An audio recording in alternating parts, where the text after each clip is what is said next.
dia, irmãos. Não temos nenhum visitante assim de primeira, segunda, terceira vez. Bom dia a você que nos acompanha pela internet, que o Senhor o abençoe aí onde você está, na sua casa, abençoe sua família. Irmãos, nós estamos no meio de uma série, na verdade, encerrando hoje a carta de Paulo a Tito. Peço que você abra sua Bíblia em Tito 3. Nos últimos domingos nós mergulhamos nessa carta maravilhosa que o apóstolo Paulo escreveu ao seu fiel colaborador. Tito 3, se você não trouxe sua Bíblia, pega uma dessas que estão no banco. Nessa edição aqui está na página 17 e 14. Tito capítulo 3.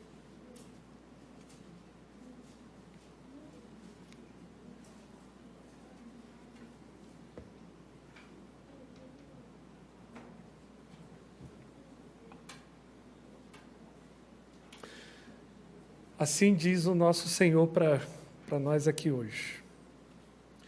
Lembre a todos que se sujeitem aos governantes e às autoridades, que sejam obedientes e estejam prontos para toda boa obra.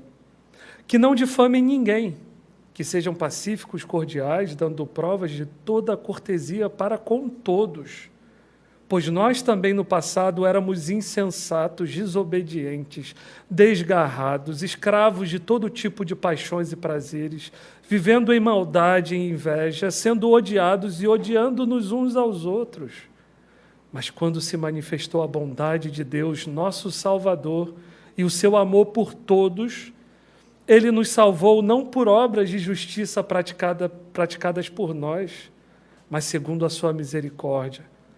Ele nos salvou mediante o lavar regenerador e renovador do Espírito Santo, que Ele derramou sobre nós ricamente, por meio de Jesus Cristo, nosso Salvador, a fim de que, justificados por graça, nos tornemos seus herdeiros, segundo a esperança da vida eterna. Fiel é esta palavra, e quero que você fale ousadamente a respeito dessas coisas, para que os que creem em Deus se empenhem na prática de boas obras. Estas coisas são excelentes e proveitosas para todas as pessoas. Evite discussões tolas, genealogias, controvérsias e debates sobre a lei, porque são inúteis e sem valor. Evite a pessoa que provoca divisões, depois de admoestá-la uma ou duas vezes, pois você sabe que tal pessoa está pervertida, vive pecando e por si mesma está condenada.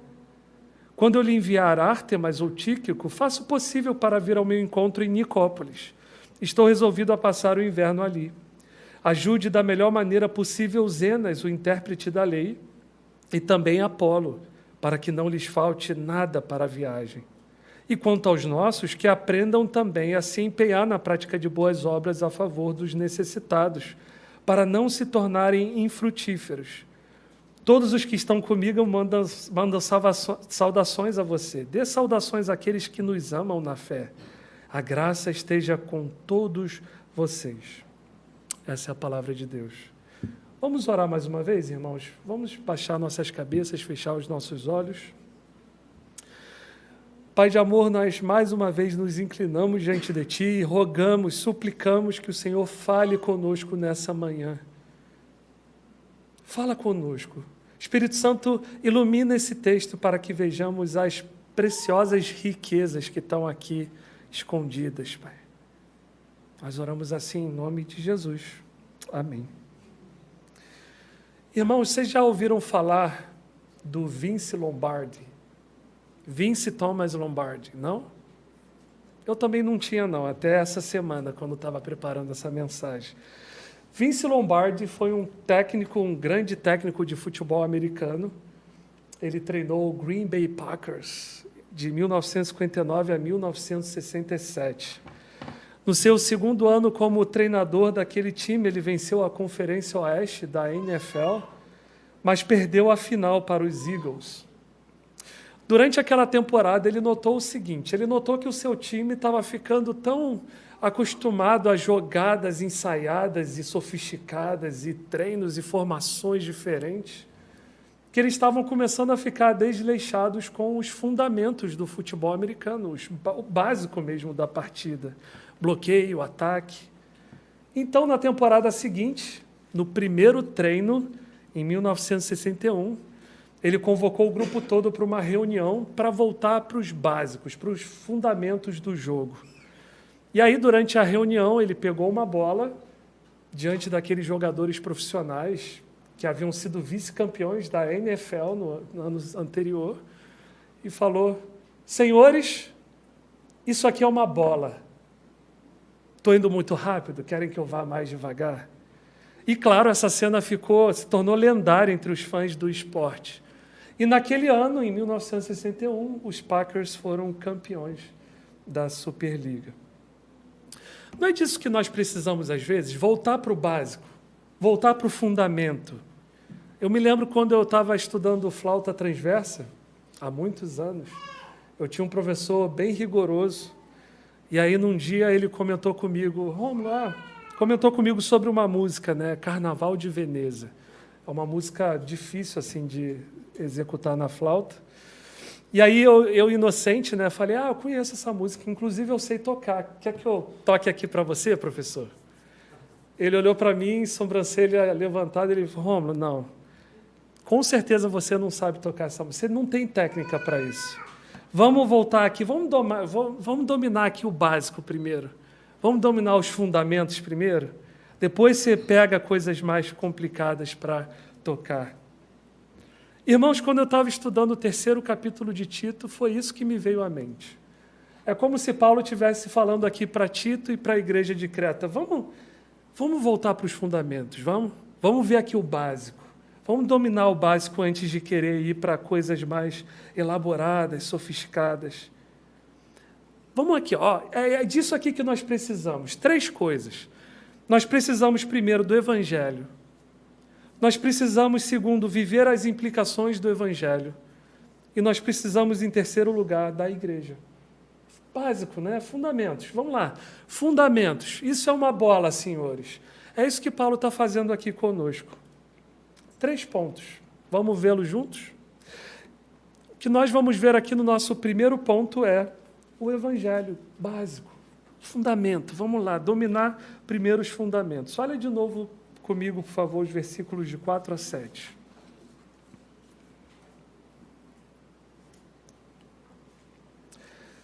Mas quando se manifestou a bondade de Deus, nosso Salvador, e o seu amor por nós, por todos, Ele nos salvou não por obras de justiça praticadas por nós, mas segundo a sua misericórdia. Ele nos salvou mediante o lavar regenerador e renovador do Espírito Santo, que Ele derramou sobre nós ricamente por meio de Jesus Cristo, nosso Salvador, a fim de que, justificados por graça, nos tornemos seus herdeiros, segundo a esperança da vida eterna. Queridos, aqui no capítulo 3 nós encontramos esse belo resumo do Evangelho, nesses versículos que nós acabamos de ler. É importante notar que é um resumo trinitário. Paulo está falando de Deus Pai, Deus Filho, Deus Espírito Santo, trabalhando juntos na nossa salvação, mas de formas diferentes. Aliás, os comentaristas acreditam que talvez esses versículos fossem parte de algum credo, algum hino que já bastante conhecidos lá pelas igrejas em meados do 1º século. No grego, esses versículos de 4 a 7, eles formam uma única frase. Ou seja, é um texto muito rico teologicamente, muito denso, condensado, compacto. E a própria conclusão que Paulo chega lá no versículo 8, fiel é esta palavra. Tudo isso junto sugere mesmo que Paulo estivesse citando aqui um trecho de um hino ou de um credo, um texto já conhecido pelos cristãos daquela época. E o que nós encontramos nessa maravilhosa síntese do Evangelho? Paulo começa, na verdade, no versículo 3 anterior, falando do nosso estado de miséria, antes do novo nascimento. Dá uma olhadinha no versículo 3, olha só. Pois nós também, no passado, éramos insensatos. Insensato. Segundo o Salmo 14:1, insensato é alguém que diz no seu coração, não há Deus. É alguém que vive como se Deus não existisse. Essa é a própria definição de tolice, não é? Você desconsidera a realidade mais fundamental da criação, do universo, que é o próprio Criador. Isso é viver totalmente fora da realidade, tirar Deus da sua conta. Irmãos, todos nós éramos assim, insensatos. Por mais que alguns de nós tivessem algum tipo de religião, acreditassem em algum tipo de divindade, todos nós vivíamos como se Deus não existisse, como se as nossas vidas não pertencessem a Ele, em última análise. Nós éramos desobedientes. Olha aí o que diz o versículo 3. Estávamos em rebelião contra Deus. Paulo diz com todas as letras em Romanos 5,10 que nós éramos inimigos de Deus. Inimigos de Deus. Que condição terrível para se estar. Olha aí o texto. Éramos desgarrados, andávamos longe da verdade, escravos de todo tipo de paixões e prazeres, vivendo em maldade e inveja, sendo odiados e odiando-nos uns aos outros. Efésios 2:1 resume esse estado, essa nossa condição espiritual, dizendo que nós estávamos mortos em nossos delitos e pecados, mortos. Essa era a nossa condição espiritual. Nós éramos incapazes de qualquer tipo de relacionamento de vida com Deus. Isso era o nosso retrato, irmãos. E é somente quando nós começamos a entender, a perceber a profundidade do nosso pecado e como ele estava entranhado em todo o nosso ser, que nós notamos o quão espantoso é o que vem a partir do versículo 4. Querido irmão, se você, ao ler o versículo 4, não fica de boca aberta assim, como assim? Você precisa reler o versículo 3. Olha o que diz o versículo 4. Mas quando se manifestou a bondade de Deus, nosso Salvador, o seu amor por todos, Ele nos salvou não por obras de justiça praticadas por nós. As nossas obras eram o versículo 3, irmãos. Não havia nenhuma obra de justiça praticada por nós. Mas Deus nos salvou segundo a sua misericórdia. Irmãos, vocês costumam fazer uma listinha de prós e contras quando você vai tomar uma decisão importante? Né? Por exemplo, será que eu saio desse meu emprego que é estável, mas também não me oferece nenhum desafio, nenhuma oportunidade de crescimento, e eu vou arriscar nesse negócio aqui que pode dar muito certo, mas também pode dar errado. E aí você pega um papel em branco, divide em 2 colunas, prós e contras, você vai, faz a listinha. Não é assim que a gente toma as nossas decisões? Agora imagina Deus fazendo uma listinha de prós e contras sobre se deve ou não salvar a gente. O que ficaria na lista dos contras? Por quais motivos Ele nos condenaria? Imagina Deus colocando lá insensatos, desobedientes, desgarrados, escravos de todo tipo de prazeres e paixões, maldade, inveja, ódio. Não está muito bom, né? Agora, a lista dos prós. Não, vamos lá. Vamos para a lista dos prós. Que motivos Deus teria para nos salvar? Nenhum, irmãos. Como está escrito, não há um justo, nenhum sequer. Não há ninguém que entenda, não há ninguém que busque a Deus. Todos se extraviaram e juntamente se fizeram inúteis. Inúteis.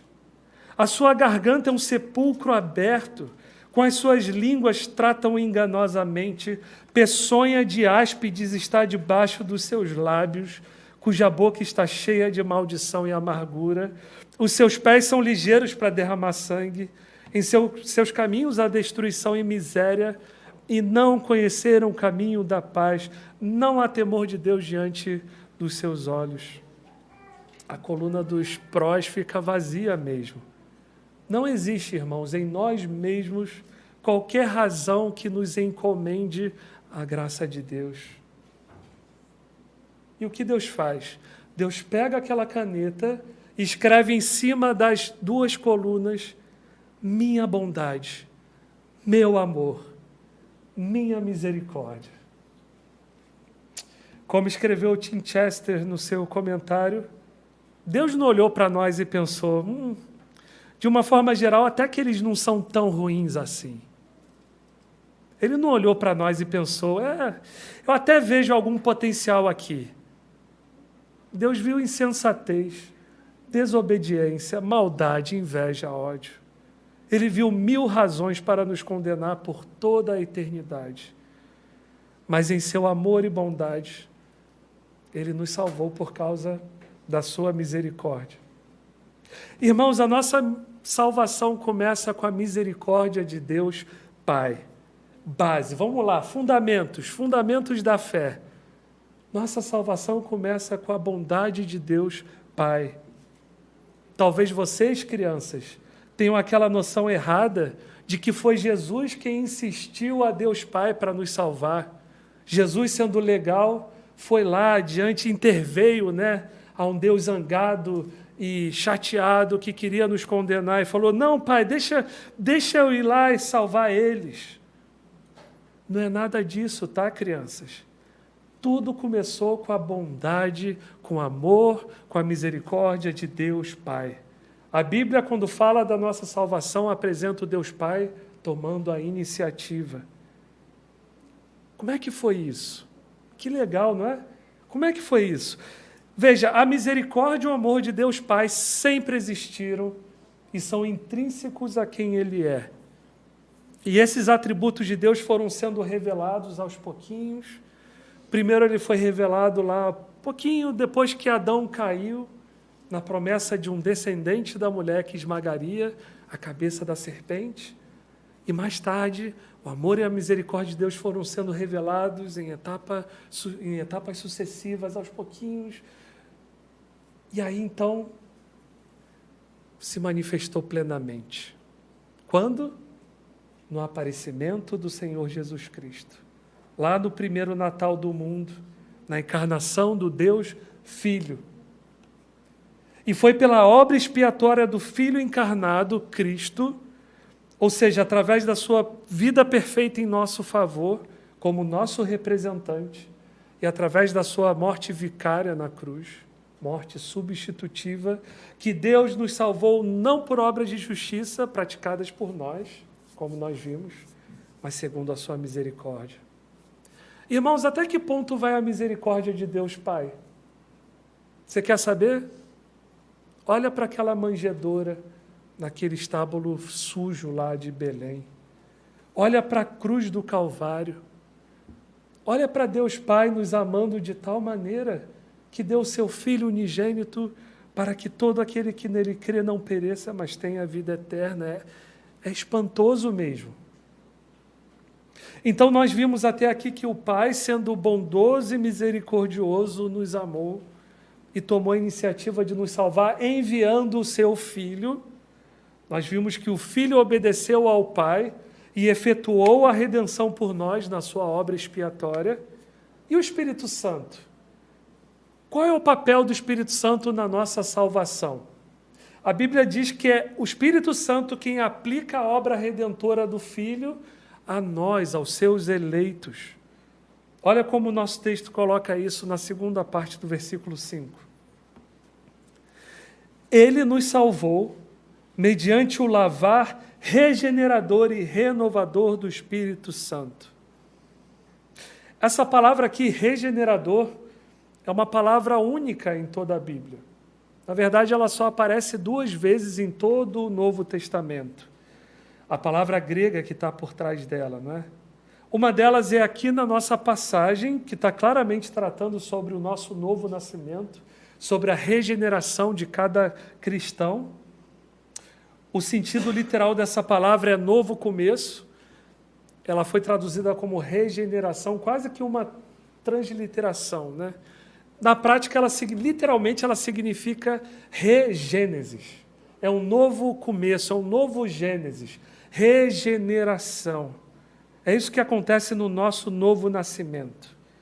Agora, a outra vez em que ela aparece na Bíblia, no Novo Testamento, só aparece essas 2 vezes, e a outra vez é bastante significativa. Mateus 19, Não precisa abrir, não. Essa palavra saiu da boca do próprio Senhor Jesus, falando com os 12 apóstolos. Jesus havia afirmado o quão difícil é para um rico ser salvo. Pedro então disse a ele: Senhor, nós deixamos tudo para te seguir, o que vai ser de nós? Jesus responde o seguinte: em verdade lhes digo que na regeneração, aqui está a nossa palavra, novo Gênesis, na regeneração, quando o Filho do Homem se assentar no trono da sua glória, vocês que me seguiram também se assentarão em 12 tronos para julgar as 12 tribos de Israel. Vocês perceberam? Jesus não está falando aqui da regeneração de uma pessoa, do novo nascimento de um cristão. Ele está falando de um evento cósmico aqui, não é um evento pessoal. A regeneração de Mateus 19 não é a regeneração de uma pessoa, mas é a regeneração de todo o universo, toda a criação. Novos céus e nova terra. Paulo também fala sobre esse evento, sobre essa regeneração do universo inteiro em Romanos 8, 20 a 22. Olha a forma como ele coloca. Pois ela, toda a criação, foi submetida à futilidade, não pela sua própria escolha, mas por causa da vontade daquele que a sujeitou. Quem é que fez isso, irmãos? Quem é que sujeitou toda a criação à futilidade? Qual é a única pessoa que tem autoridade e poder para fazer isso? Foi Deus que sujeitou a criação à futilidade, na esperança de que a própria natureza criada será libertada da escravidão da decadência em que se encontra, para a gloriosa liberdade dos filhos de Deus. Ou seja, primeiro nós somos regenerados, primeiro nós nascemos de novo, mas depois de nós toda a criação, o universo inteiro, novos céus e nova terra. Versículo 22. Sabemos que toda a natureza criada geme até agora como em dores de parto. Aqui está a ideia da regeneração do universo, do novo Gênesis, do novo nascimento da criação. O universo inteiro geme, mas são dores de parto. Vai haver um novo nascimento cósmico, irmãos. Regeneração do universo inteiro. Toda a criação será renovada quando a glória de Jesus se manifestar no final dos tempos. Todas as lágrimas serão enxugadas, todas as esperanças serão satisfeitas, todas as potencialidades serão plenamente manifestadas, expressas. Irmãos, vejam todos esses sofrimentos que nós experimentamos aqui nesse mundo. As dores, as catástrofes, tsunamis, morte. Tudo isso é a criação que está gemendo, mas são dores de parto. Haverá um novo nascimento cósmico. Agora, voltando a Tito, eu pergunto a você, ao nosso texto aqui, por que é que o Espírito Santo inspirou Paulo a pegar essa palavra que Jesus usou nesse contexto bem específico da regeneração cósmica do universo e aplicou essa palavra ao meu novo nascimento, ao seu novo nascimento, à sua regeneração? O que o Espírito Santo quer ensinar para nós sobre o poder do Espírito Santo que atua em nós? Que atuou tanto na nossa regeneração, no nosso novo nascimento, e atua também na nossa renovação. Olha só o texto, ele nos salvou mediante o lavar regenerador e renovador. Os comentaristas dizem que regenerador está relacionado ao nosso novo nascimento. Renovador é a mesma palavra que Paulo usa em Romanos 12, 2, né? E não vos conformeis com este século, mas transformai-vos pela renovação do vosso entendimento, da vossa mente. Renovação aqui significa a nossa santificação. Irmãos, que poder é esse que atuou tanto na nossa regeneração, como atua na nossa renovação, na nossa santificação? É o mesmo poder que vai atuar na renovação cósmica lá no final. É o mesmo poder. Vocês percebem? E olha só, Ele nos salvou mediante o lavar regenerador e renovador do Espírito Santo que Ele derramou sobre nós ricamente, abundantemente. Qual é a imagem aqui, irmãos? Não é que Deus pegou um copinho de água e derramou sobre nós. Não, a imagem aqui é que Deus pegou a gente e colocou debaixo de uma cachoeira com aquele fluxo constante de água. Foi assim que o Deus derramou o Espírito Santo sobre nós. Ele não economizou, Ele derramou ricamente. E esse Espírito Santo veio para morar definitivamente em nós. Vocês imaginam o poder que atua em nós? Querido irmão, querida irmã, o quanto você espera da obra do Espírito Santo na sua vida? Tanto da regeneração que já aconteceu, como da renovação. Você é pessimista em relação à transformação que o Espírito Santo pode fazer em você, na sua própria vida? Já desistiu de lutar contra algum pecado? Isso aqui não tem jeito não. Eu não consigo sair desse vício aqui não. O meu temperamento não tem como mudar não. Irmãos, olha como Paulo orou pelos Efésios. Eu oro para que Deus ilumine os olhos do coração de vocês, para que vocês saibam qual é a grandeza do seu poder em nós, os que cremos, segundo a eficácia da força do seu poder.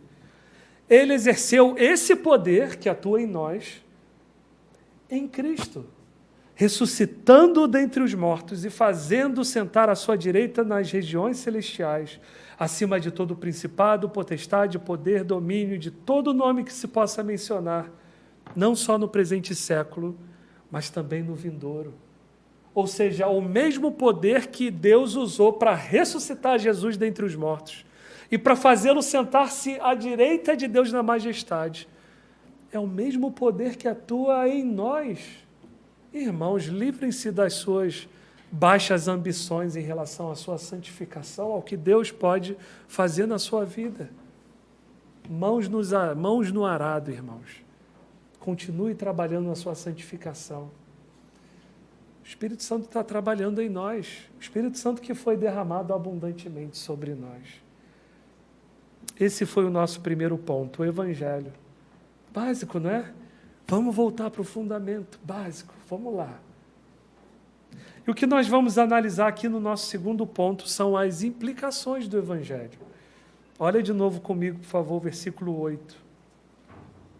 Fiel é esta palavra, e quero que você fale ousadamente a respeito destas coisas, para que os que creem em Deus se empenhem na prática de boas obras. Estas coisas são excelentes e proveitosas para todas as pessoas. Depois dessa bela exposição do Evangelho, Paulo se volta para Tito e fala: Tito, prega sobre essas coisas, ensina sobre o Evangelho aí, relembra e fala de novo. As pessoas precisam saber do Evangelho para que o pessoal se emocione aí, fique emocionado, se sinta bem. É isso? Não? Para que os que creem em Deus se empenhem na prática de boas obras. Queridos, o Evangelho tem implicações. É como se Paulo estivesse dizendo: uma vez que Deus, na sua bondade, na sua misericórdia, salvou você, uma vez que Ele derramou o Espírito Santo abundantemente sobre a sua vida, tanto na regeneração como na renovação, uma vez que isso é verdade, uma vez que você acredita nisso, uma vez que você entende isso, você vai se empenhar na prática de boas obras. Isso vai acontecer, é uma consequência. Você notou a enorme ênfase que Paulo dá à prática de boas obras nessa carta? Reparou?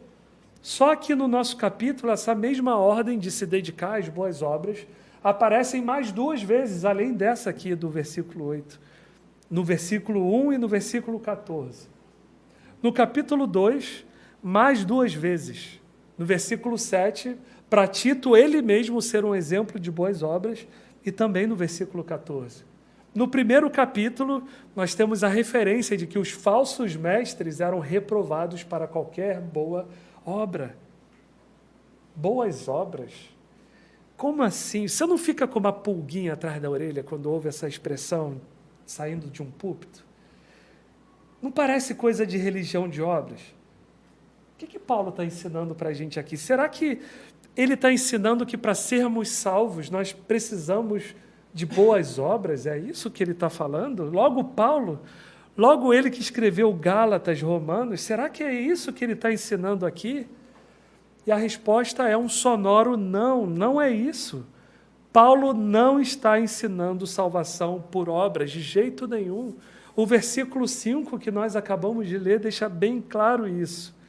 E ele, Deus, nos salvou não por obras de justiça praticadas por nós. Essas obras não têm qualquer coisa a ver com a nossa salvação, mas ele nos salvou pela sua misericórdia.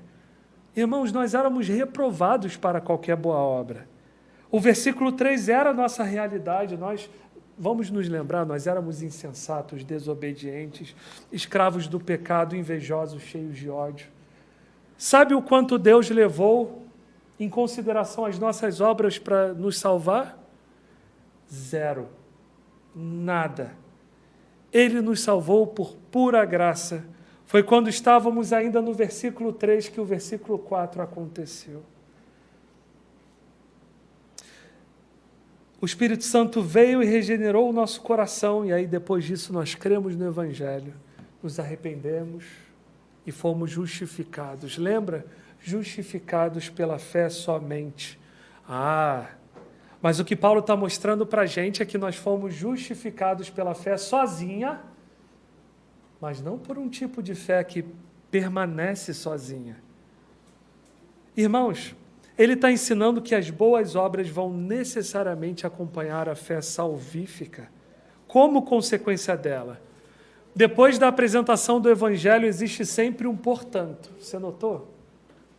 Ele apresenta o Evangelho, portanto, assim, Tito, prega essas coisas para que boas obras, obediência, santificação.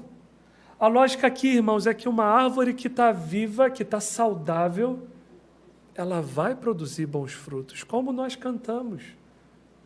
Somos a videira verdadeira, nós fomos limpos pelo Pai, limpos pela Tua palavra, para produzir frutos. Os ramos que não produzem fruto, o Pai vem e limpa, para que produzem frutos. É o que se espera de nós, não é, irmãos? Uma fé salvífica vai produzir boas obras. E que boas obras são essas? Do que Paulo está falando aqui? Ele fala de algumas delas nos versículos 1 e 2. Dá uma olhadinha comigo.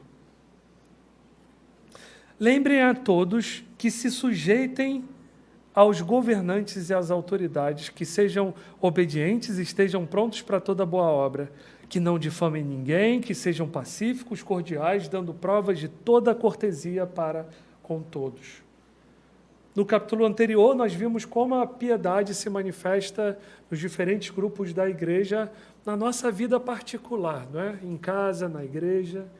E aqui Paulo estende isso para a nossa vida pública, para como a gente deve viver no meio da sociedade. Primeiro, ele diz que nós devemos nos sujeitar aos governantes e às autoridades. E antes que alguém pense, Paulo escreveu isso porque ele não conhecia os nossos políticos aqui do Brasil. Ele não escreveu, certamente ele não escreveria isso se ele conhecesse aqui a nossa injustiça, a corrupção que existe aqui no nosso país. Deixa eu ler para vocês uma citação de um historiador da Grécia Antiga, chamado Políbio. É impossível encontrar conduta pessoal mais pérfida ou política pública mais injusta do que em Creta. Foi isso que ele falou lá da ilha de Creta. Irmãos, não é privilégio nosso ter governantes corruptos e injustos. Isso é tão velho como andar para frente, desde que pecadores governam sobre outros. Ao que parece, aquele contexto lá da ilha de Creta era parecido com o nosso aqui. Olha só o que o William Hendrickson afirma no seu comentário. À luz dos escritos de Políbio e de Plutarco, tudo indica que os cretenses estavam impacientes e enfurecidos sob o jugo romano. Não havia meme naquela época, não havia Facebook, mas você consegue imaginar o papo no mercado? Cheio de ódio, cheio de ironia. E aí vem Paulo e diz para os irmãos lá de Creta, sujeitem-se a essa autoridade. A Timóteo, que estava lá em Éfeso, Paulo escreveu, orem em favor dos reis e de todos os que exercem autoridade, para que vivamos vida mansa e tranquila, com toda a piedade e respeito. Irmãos, nós devemos nos sujeitar aos governantes, às autoridades que estão sobre nós, orando por elas, pagando os impostos, tratando com respeito os governantes. Como nós falhamos nisso? Obedecendo às leis, com exceção, é claro, daquelas leis que vão contra o que Deus manda na sua palavra. Em Atos 5:9, Pedro e os apóstolos afirmaram com todas as letras, é mais importante obedecer a Deus do que aos homens. Então, se passar no nosso país uma lei que vai contra a palavra de Deus, não tenha dúvidas, irmãos, nós devemos sim desobedecê-las e vamos encarar as consequências depois. Na Bíblia nós temos o exemplo, por exemplo, das parteiras lá do Egito, não é? Que foram contra aquela ordem de Faraó para matar os meninos recém-nascidos do povo de Israel. Elas se arriscaram ali. Temos também o exemplo dos próprios apóstolos que desobedeceram às ordens para não falar sobre Jesus, não pregar no nome de Jesus. Eles falaram, não, nossa lealdade absoluta é a Deus. É mais importante obedecer a Deus do que aos homens. Mas, naquilo que o nosso Estado, naquilo que as leis não forem contra o que a palavra de Deus fala, nós devemos sim nos submeter e obedecer. Independente do governante ser bom ou ruim, ser de direita ou de esquerda. Olha só o que Augusto Nicodemos fala no seu comentário. Todas as autoridades foram constituídas por Deus. Isso é ele que está falando, tá? Eu fiz questão de colocar uma citação dele para vocês não ficarem chateados comigo. Olha, todas as autoridades foram constituídas por Deus, mesmo que tenham chegado ao poder de forma errada. Mesmo que tenham chegado ao poder por meio de golpe de Estado, corrupção, força militar, conluio, urna fraudada, povo enganado.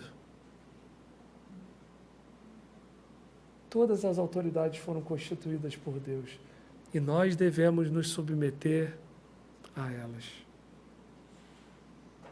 Foi Deus quem colocou elas lá, para a nossa disciplina às vezes. É isso que nos ensina Romanos 13.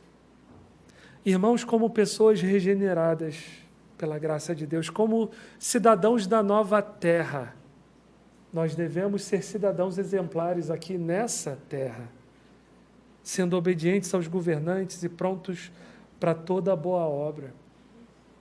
Versículo 2, que não difamem ninguém, que sejam pacíficos, cordiais, dando provas de toda cortesia para com todos. Irmãos, essa tem sido a nossa vida pública nas redes sociais, por exemplo? Pacíficos, cordiais. Será que isso nos descreve lá no Facebook? Tratamos com respeito os nossos governantes? Ou nós difamamos as pessoas mesmo? Nós vamos repassando as notícias, nem vamos lá checar a fonte, a veracidade da informação. A gente vai lá, está falando mal desse político aqui? Vamos lá, estou nem aí, vai. Vou encaminhar essa mensagem. Irmãos, esse foi o nosso segundo ponto. Básico, né? Vamos voltar aqui para o fundamento. Evangelho, as implicações do Evangelho. O que nós vamos ver aqui no nosso terceiro e último ponto é a igreja. Olha só. Dá uma olhadinha no finalzinho dessa carta, a partir do versículo 12 em diante. quando eu lhe enviar Ártemas ou Tíquico, faça o possível para vir a meu encontro em Nicópolis. Estou resolvido a passar o inverno ali. Ajude da melhor maneira possível Zenas, o intérprete da lei, e também Apolo, para que não lhes falte nada para a viagem. E quanto aos nossos, que aprendam também a se empenhar na prática de boas obras a favor dos necessitados, para não se tornarem infrutíferos.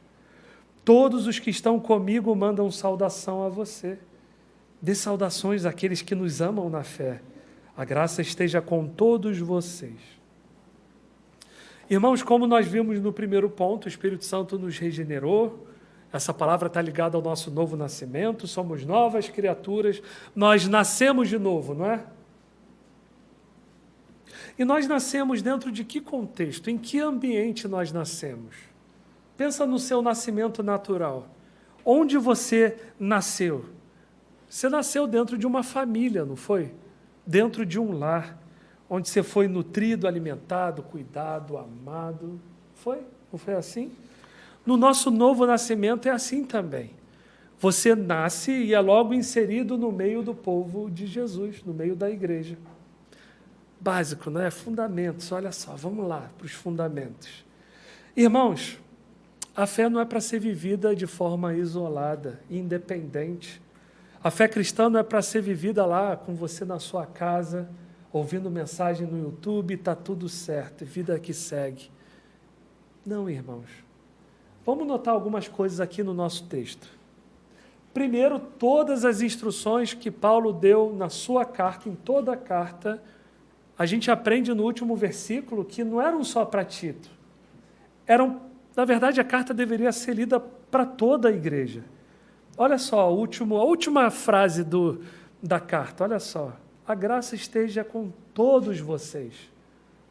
Os comentaristas falam, não, essa carta não era para Tito pessoalmente, era para ser lida para todos. Então, todas aquelas instruções sobre ordenação de presbíteros, combater os falsos mestres, como as mulheres, os homens, os velhos, as crianças, os jovens, os servos deveriam viver no meio da igreja, como nós devemos nos portar na sociedade, o Evangelho. Tudo isso era para ser lido diante da igreja, irmãos. É assim que a igreja é instruída e cresce, na Assembleia dos Santos. Juntos como povo, com ferro afiando ferro. Esse processo que envolve barulho alto e faísca às vezes. Como é que você vai se afiar lá na sua casa, escutando mensagem do Facebook? Esse é o ambiente para isso. Note que Tito não está sozinho em Creta. Ele está supervisionando as igrejas, está pastoreando lá as igrejas.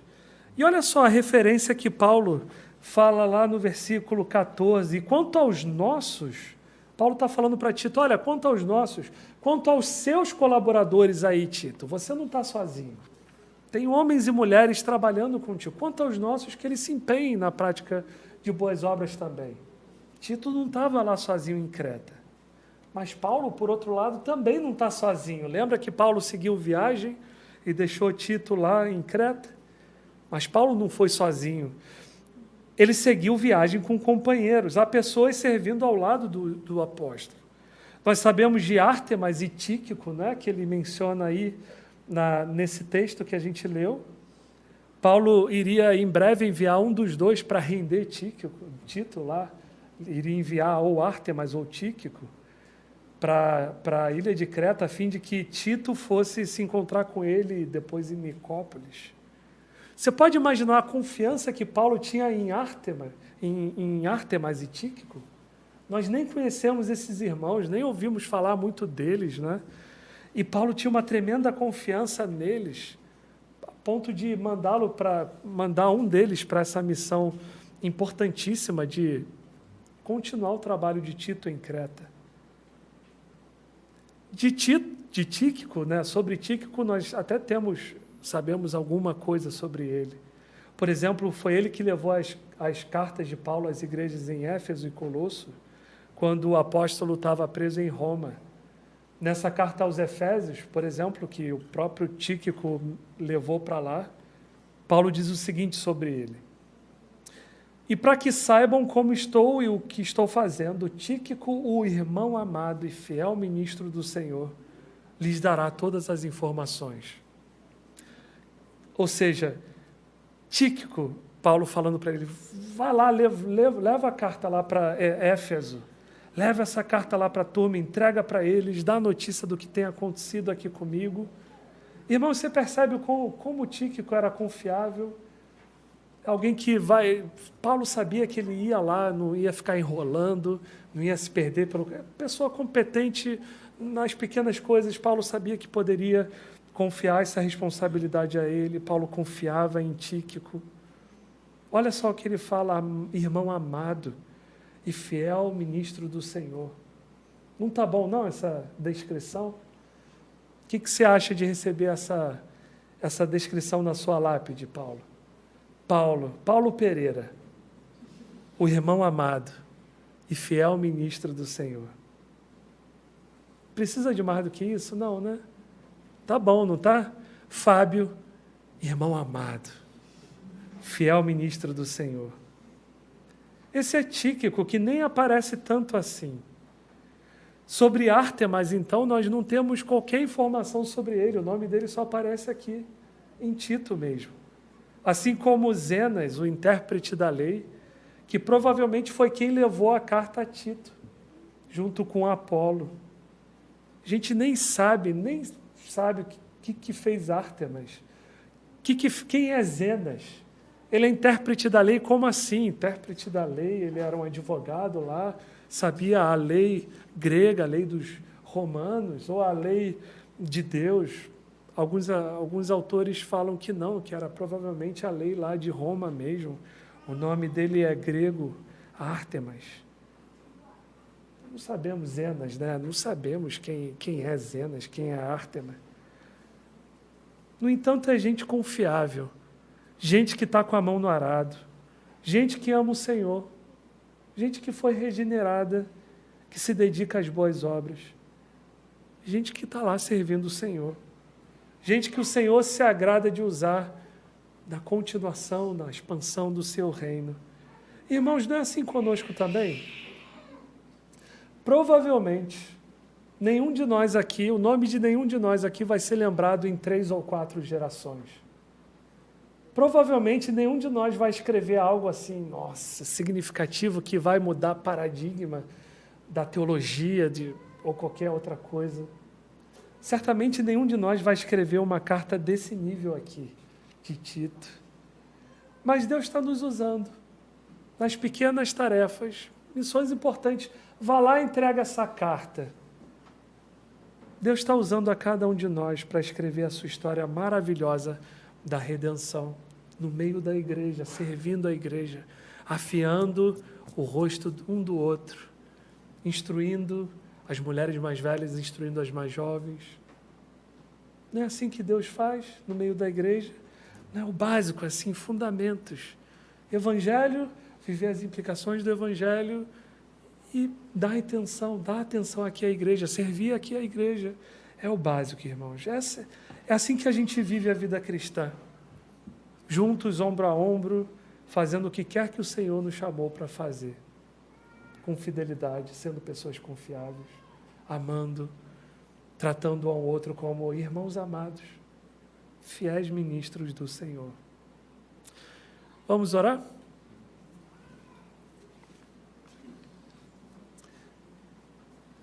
Pai querido, nós nos curvamos diante da Tua palavra e pedimos que o Senhor aplique ela nos nossos corações. Que ao sairmos daquela porta, Pai, que a gente viva as implicações do Evangelho. Nós vamos fazer isso de forma imperfeita ainda, mas ainda lutamos contra a presença desse maldito pecado. Mas ajuda-nos, Pai, que o poder do Espírito Santo, esse poder maravilhoso e supremo, grande, atue em nós, na nossa santificação, que nós também nos empenhemos nesse trabalho de santificação, que a gente se empenhe na prática de boas obras, que adornemos a sã doutrina que nós pregamos, que nós professamos, com as nossas boas obras, com com a nossa vida de piedade. E que a gente faça isso nesse contexto aqui também, no contexto da igreja. Que nós sejamos como esses homens, Tíquico, Ártemas, Zenas, Apolo, pessoas que não foram muito conhecidas, não, mas que serviram com fidelidade, que serviram bem o Senhor, que levaram o Evangelho adiante. Que nós façamos assim com a Tua graça, em nome de Jesus. Amém.